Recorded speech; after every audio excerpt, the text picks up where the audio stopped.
오늘의 성경 말씀은 요한복음 21장 17절 말씀입니다. 세 번째 가라사대 요한의 아들 시몬아, 내가 나를 사랑하느냐 하시니 주께서 세 번째 내가 나를 사랑하느냐 하심으로 베드로가 근심하여 가로되 주여 모든 것을 아시오매 내가 주를 사랑하는 줄 주께서 아시나이다. 예수께서 가라사대 내 양을 먹이라.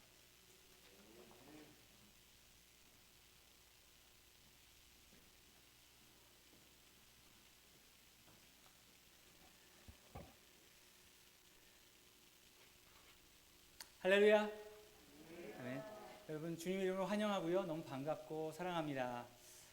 오늘 제목은 여기 나와 있는 것처럼 사랑하는 자여 응답하라 2020 이라는 제목을 가지고 하는 말씀을 나누겠습니다. 여러분 사진 한번 보여주세요.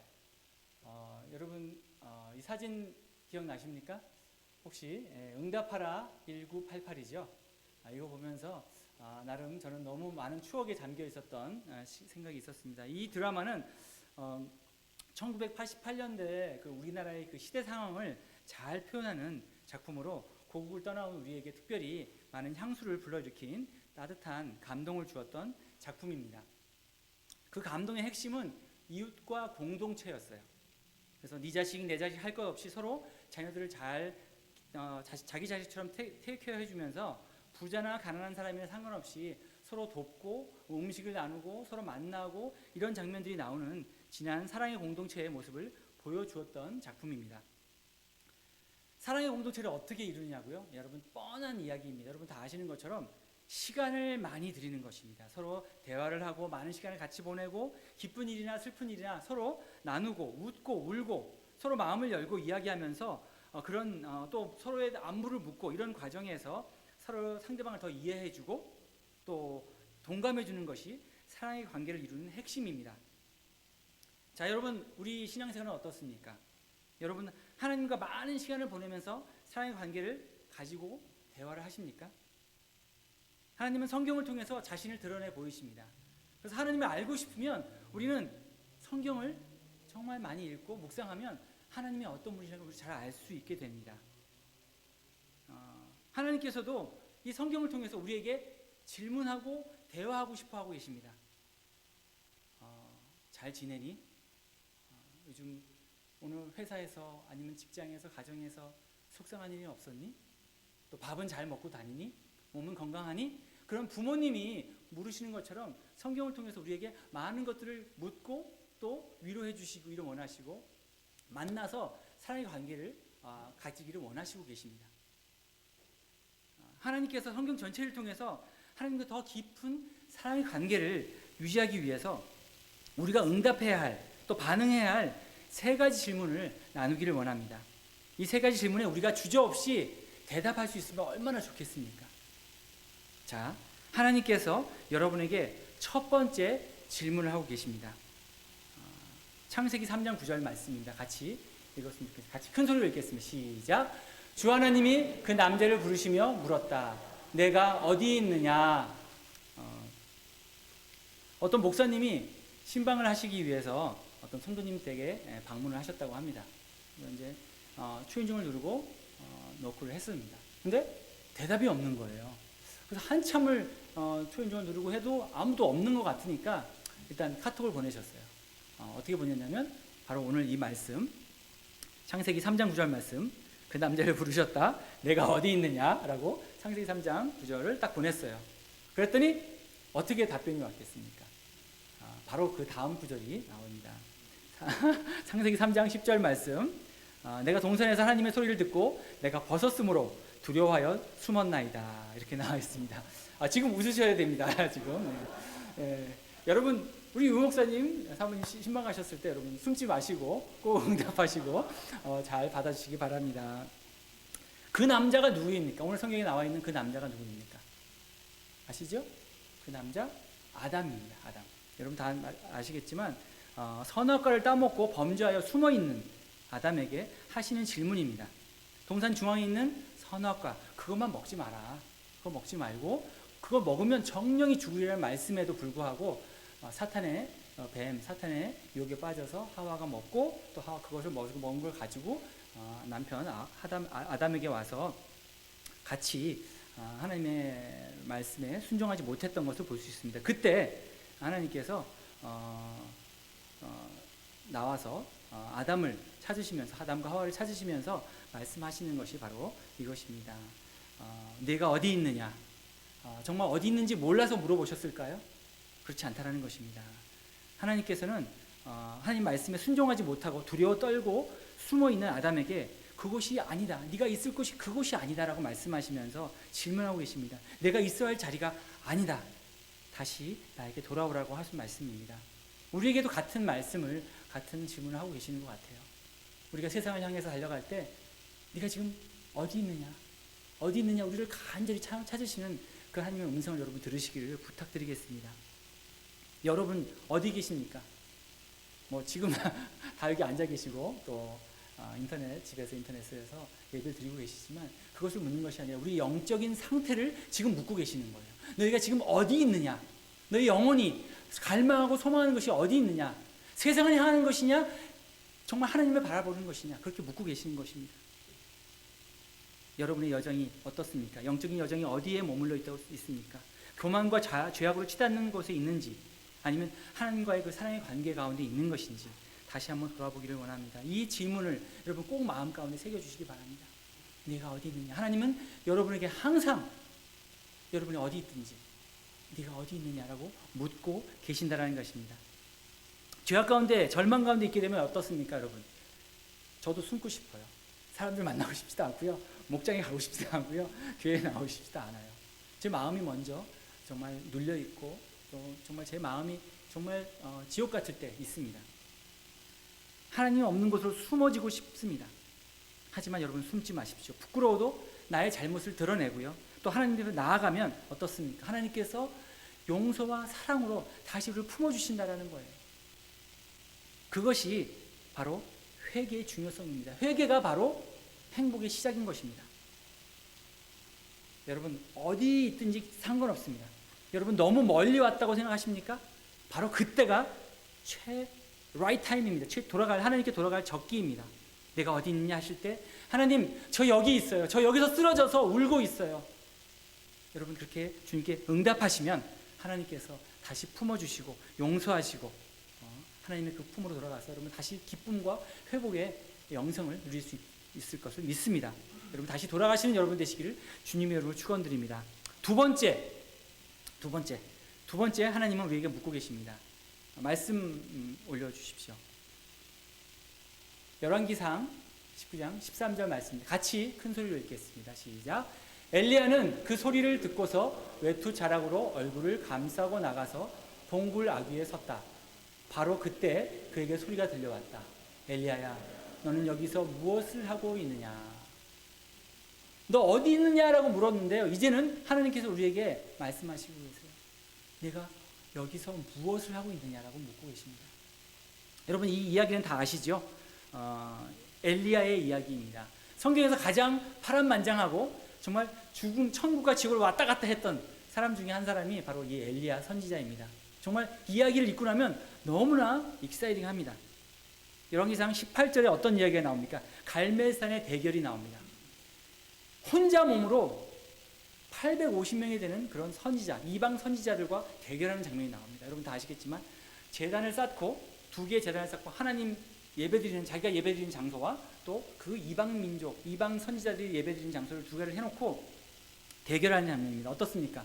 하나님께서 이 엘리야의 기도를 들으시고 이 이방 민족, 이쪽은 아무런 변화가 없었는데 이쪽은 하늘에서 불이 내려와서 그 제단의 제물을 다 태우고 하나님이 살아계시다라는 것을 분명히 드러내는 장면이 나옵니다. 그래서 어떻습니까? 엘리야는 담대히 혼자 있음에도 불구하고 850명을 이스라엘 백성들에게 얘기해서 다 죽여라 했을 때 싸움이 완전히 끝났던 것을 볼 수 있습니다. 그런데 그 다음이 문제입니다. 그 이야기를 여왕인, 그 당시에 아합 왕과 이사벨이라는 여왕이 있었는데, 그 이스라엘 왕의 나라에 이사벨이 이방 신상을 가지고 온 아주 악독한 여왕입니다. 그 여왕이 세상 사람들 다 벌벌 떨고 있죠. 사람의 목숨을 파리 목숨처럼 여겼던 사람인 것 같습니다. 그래서 엘리야를 내가 너를 죽이지 않으면 내가 천벌을 받겠다, 이렇게 장담을 하고요. 엘리야를 죽이기로 결정을 했습니다. 어떻습니까? 우리가 여기 살고 있는데 갑자기 대통령이 저를 죽이기로 작정을 했다면 어떻습니까? 정말 두려웠겠죠. FBI와 CIA가 달려와서 저를 찾으러 다닐 것입니다. 그런 심정이었던 것 같아요. 엘리야도 갑자기 두려움에 사로잡혀서 광야로 도망갑니다. 로뎀 나무 아래서 지쳐서 살려달라고 해야 되는데 하나님한테 너무 힘드니까 하나님 저 차라리 저 죽여주세요 라고 하는 그런 상황까지 되었습니다. 사진 하나 혹시 보여주실래요? 이런 상황입니다. 나무 아래서 그냥 쓰러져가지고 그냥 하나님 저 죽여주세요 이렇게 하는 그런 상황이었습니다. 아무도 함께하는 사람도 없었고요. 혼자 광야로 들어갔습니다. 그 다음 사진 보여주시겠습니까? 로뎀 나무, 저는 처음에 뭔지 몰랐었어요. 로뎀 나무가 좀 크겠지라고 생각했었는데 바로 이 정도의 나무라는 거예요. 로뎀 나무라는 것은 광야에서 자랄 수 있는 나무인데 이파리도 크지 않아요. 아주 작은 부시 같은 나무입니다. 물론 이게 저 자라면 좀 더 커지겠죠. 제가 제일 작은 사진을 가져왔습니다. 그래서 이런 나무에서 피하면 뭐 피해지지도 않아요. 사실은 햇볕이. 이런 나무 아래서 쓰러져가지고 이렇게 있는 엘리야의 모습을 여러분 상상해 보시기 바랍니다. 뜨거운 광야, 햇빛을 피할 수도 없는 나무입니다. 정말 기어 들어가서 몸을 웅크리고 있어야 하는 장소입니다. 정말 처절한 모습입니다. 배는 고프지, 목은 마르지, 햇볕은 뜨겁지, 정말 죽고 싶은 심정이었을 것입니다. 그때 하나님은 천사를 보내서 엘리야를 먹이시고 마시게 해주시고 힘을 주셔가지고 힘을 받아서 다시 40일 동안 밤낮을 걸어서 하나님의 산인 시내산으로 엘리야를 부르시는 장면이 나옵니다. 그리고 그곳에서 하나님의 엘리야를 만나 주십니다. 그래서 새로운 소명을 주십니다. 아사엘에게 기름 부어서 시리아 왕으로 세우고 예후를 기름 부어서 이스라엘 왕으로 삼으라는 명령을 주십니다. 그렇게 도망다니고 목숨을 구했던 사람에게 왕에게 기름을 부으라니요. 이것처럼 정말 위대하고 큰 소명이 없지 않겠습니까? 이게 얼마나 엄청난 일입니까? 저희도 마찬가지인 것 같아요. 소명이 없고요, 목표가 없고 희망이 없으면요, 우리에게는 아무런 소망이 없습니다. 그냥 그저 하루 일상, 그저 똑같은 일을 반복되는 일밖에 없습니다. 그렇게 하다 보면 하나님을 멀리하게 되고 교회를 떠나게 되고 또 지인들과의 관계가 어려워지고 자신의 동굴 속에 깊이 들어가 버립니다. 잠수를 타게 되는 것이죠. 세상에 아무런 영향을 끼치지 못하게 되는 정말 그야말로 무기력한 크리스찬의 모습이 드러나게 된다는 것입니다. 그리스도의 향기를 드러내야 되는데 향기를 드러내지 못하는 삶을 산다는 것입니다. 제가 청년부 사역할 때였습니다. 서두에서 말씀드렸던 신방 이야기의 두 번째입니다. 한 청년이 갑자기 잠수를 탔어요. 전화를 해도 안 되고 뭐 친구들한테 연락을 해도 안 되고 친구들도 연락이 안 되고 뭐 이런 상황이었었어요. 제가 집을 알고 있었기 때문에 그때 창경사무가 반찬들을 좀 해가지고 저한테 줬어요. 제가 그걸 들고 그 집을 찾아갔습니다. 아파트에서 2층이었는데 지금도 기억합니다. 거기 올라가서 두드리고 막 띵통띵통 했는데 아무 소리가 없는 거예요. 그래서 시간을 잘못 왔네 하고선 이제 거기를 반찬하고 그렇게 해서 문고리에다 걸어놓고 내려왔어요. 내려와서 어디 갔지? 이거 딱 보는데 창문에 불이 희미하게 보이는 거예요. 그래서 집에 있구나 생각이 들어서 그때는 저도 그때 되게 젊어가지고 혈기에 왕성해서 안 되겠다. 나 가서 만나고 가야겠다 해서 지금 이런 얘기 있으면 큰일 나지만 제가 그때는 잘 몰라서 2층인데 1층 창문 베란다를 통해서 올라갔어요. 위로. 이렇게 기어가지고 올라가니까 또 올라갈 수 있더라고요. 그래서 딱 잡고 딱 확 올리니까 올라갔어요. 올라가서 베란다를 타고 딱 넘어가서 딱 보니까 불 켜놓고 자고 있는 거예요. 그 창문을 이렇게 똑똑똑 두드렸어요. 형제님! 했더니 자다가 눈을 또 뭐 이러는 거예요.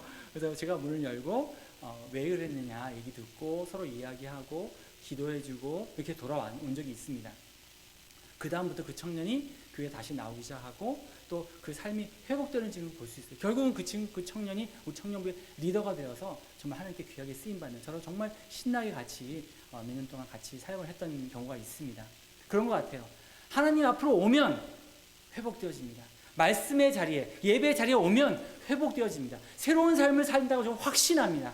여러분 숨지 마시고 하나님이 얘야 너 어디 있느냐, 여기서 무엇을 하고 있느냐 했을 때 주님 앞으로 와서 하나님께 주시는 그 소명을 다시 듣고 다시 회복해서 여러분 하나님께 귀하게 쓰임받는 여러분 되시기를 주님의 이름으로 축원드립니다. 아멘. 이처럼 주님 앞에 다시 서게 되면 주님께서 힘과 용기를 주시는 하나님을 꼭 경험하게 됩니다. 그러면 어떻게 우리가 소명을 듣나요? 뭐 이렇게 직접 나타나셔서 말씀해 주실 수도 있고요. 또 여러 가지 기도 가운데 들려줄 수도 있습니다. 하지만 중요한 것은 뭐냐면 내 소리를 줄여야 한다는 거예요.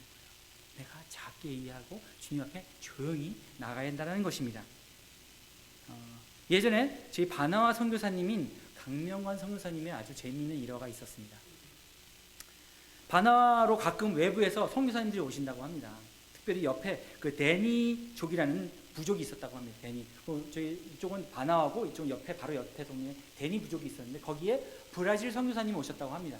근데 선교사님이 오셔가지고 그 한 며칠 동안 같이 부족들 사람들하고 같이 생활을 해요.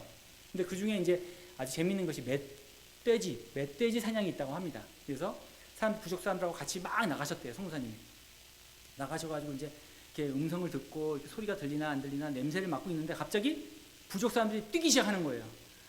그 멧돼지 냄새를 맡은 거예요. 그러니까 부족 사람들이 얼마나 빨라요. 지형도 잘 알고. 선교사님은 잘 모르잖아요. 그러니까 막 쫓아가다가 어떡해요. 길을 잊어버렸어요. 아무도 없이 혼자 그 정글에, 아마존 정글에 혼자 남아있는 거예요. 이제 죽었구나. 그래서 사람들이 난리가 난 거예요. 그 선교 본부에서 그 사람이 없어졌다. 이 사람 이제 큰일 났다 해서 배를 띄워서 강을 쫓아다니고 해서 10일 동안 거기를 찾았다고 했는데 10일 동안 못 찾은 거예요. 근데 한 팀이 발견했어요. 어떻게 발견했냐? 하나님의 은혜입니다. 이 사람이 강물을 따라서 막 다니면서 이름이 모르겠어요. 아마존? 존 이렇게 하면서 얘기했겠죠? 하고 있는데 갑자기 이 배가 고장이 났다라는 거예요. 그래가지고 엔진을 끄고 큰일 났다고, 이거 어떡하냐, 우리도 이거 큰일 났다 하면서 고치고 있는데 어디서 멀리서 살려달라고, 제가 브라질 말을 모르겠어요. 살려주세요 하는 얘기가 들리는 거예요. 그러니까 엔진을 껐을 때 들린다라는 거예요. 우리도 마찬가지는 거예요. 그 사람, 우리가 하나님 앞에 나아갔을 때 우리의 이야기를 하고 우리가 정말 막 시끄럽게 분주하게 살면 하나님의 음성을 들을 수 없다는 것입니다. 그 선교사님을 찾은 것처럼 우리의 엔진을 끄고요, 우리가 달려가던 그것을 잠시 멈추고 주님 앞에, 주님 말씀 앞에 다시 서야 한다는 것입니다. 그것이 바로 우리가 소명을 들을 수 있는 방법인 것 같습니다. 그래서 정말 여기서 무엇을 하느냐 하고 물으실 때 우리가 잠시 우리의 삶을 잠깐 멈추시고요. 지금 팬데믹 상황 너무 그런 좋은 시간인 것 같아요. 우리가 많은 것들을 할 수 없을 때, 이럴 때는 조금 더 주님께 시간을 더 드리고 주님 앞에 나왔을 때 하나님께서 우리에게 새 소명을 주시고 또 귀하게 쓰임 받는 모두가 되시기를 주님의 이름으로 축원드립니다. 마지막으로 하나님께서 예수님을 통해서 우리에게 묻고 계십니다. 마지막 말씀 같이 읽겠습니다. 시작. 예수께서 새 등으로 묻으셨다. 교훈 아들 시몬아, 내가 너를 사랑하느냐? 그때 베드로는 예수께서 내가 나를 사랑하느냐 하고 3번이나 물으심으로 불안해서 주님께서는 모든 것을 아십니다. 그러므로 내가 주님을 사랑하는 줄을 주님께서 아십니다 하고 대답하였다. 예수께서 그에게 말씀하셨다. 내 양을 먹이라. 아멘. 베드로는 어떤 사람입니까? 얼마 전까지만 해도 예수님을 위해서 목숨을 바치겠다. 내 예수님을 위해서 예수님을 따르겠습니다. 예수님이 어디를 가든지 내가 따르겠습니다. 호언장담했던 사람입니다. 초요일 만찬 때 제자들이 내가 가는 길은 너희들 따라오지 못한다고 했을 때 제자들 앞에서 자기가 수제자니까 굉장히 브래깅을 했던 것 같아요. 내가 너희들은 못 따를지 모르겠지만 나는 끝까지 주님을 따를 거야. 내 목숨을 바쳐서 따를 거야 라고 이야기했던 사람입니다. 하지만 어떻습니까? 바로 다음날 예수님이 잡히시고 사람들 앞에서 3번이나 나 저 사람 몰라, 입에 저주까지 하면서 거기 예수님이 있었다고 합니다. 그러면서도 부인한 사람이었습니다. 자기가 모든 것을 버리고 예수님의 수제자로 자부하면서 살았던, 또 예수님이 메시아인 것을 알았기 때문에 세상을 구원하실 때 자기도 어쩌면 한몫을 하려고 했던, 의기양양했던 사람이었습니다. 그러나 이제는 그는 어떻습니까? 우리가 제일 싫어하는 배신자가 되었던 것입니다. 스스로를 정죄하고 스스로 아마 낭망하고 업으로 살기로 작정했던 것 같습니다. 그런데 그때 오늘 본문에처럼 예수님이 베드로를 만나고 다시 한번 묻습니다. 내가 나를 사랑하느냐라고 묻고 계십니다. 예수님은 결코 베드로를 배신자라고 꾸짖지 않으셨습니다. 다시 한번 3번이나 물으시면서 그 마음에 확신을 가지기 위해서 해주셨습니다. 그때 어떻습니까? 베드로는 최후의 만찬 때와 다르게 자신 없는 목소리로 대답한 것 같습니다. 예수님, 제가 예수님 사랑하는 거 예수님 아시잖아요. 했기 때문에 예수님께서 3번이나 물으셨던 것 같아요. 근데 너무 부끄럽습니다. 예수님을 사랑한다고 참 말하기가 부끄럽습니다. 이렇게 얘기했던 것 같아요. 그래서 예수님을 지켜드리지 못했네요. 예수님 모른다고 했네요. 라고 얘기했던 것 같습니다. 그러나 예수님은 어떻습니까? 내가 나를 3번이나 부인했냐? 하면서 호통치지 않으시고요. 나를 사랑한다고 했으니 내 양을 먹이고 내 양을 돌보라고 말씀해 주십니다. 자, 여러분은 어떻습니까? 여러분에게도 물으십니다. 내가 나를 사랑하느냐? 그러면 너에게 맡겨준 너의 양을 치라, 먹이라, 돌보라고 말씀하고 계십니다.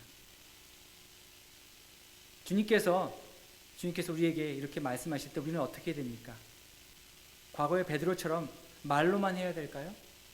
아닙니다. 부활하신 예수님을 만나 베드로는 어떻습니까? 그가 이렇게 고백하고 나서 그의 삶이 완전히 변화되었습니다.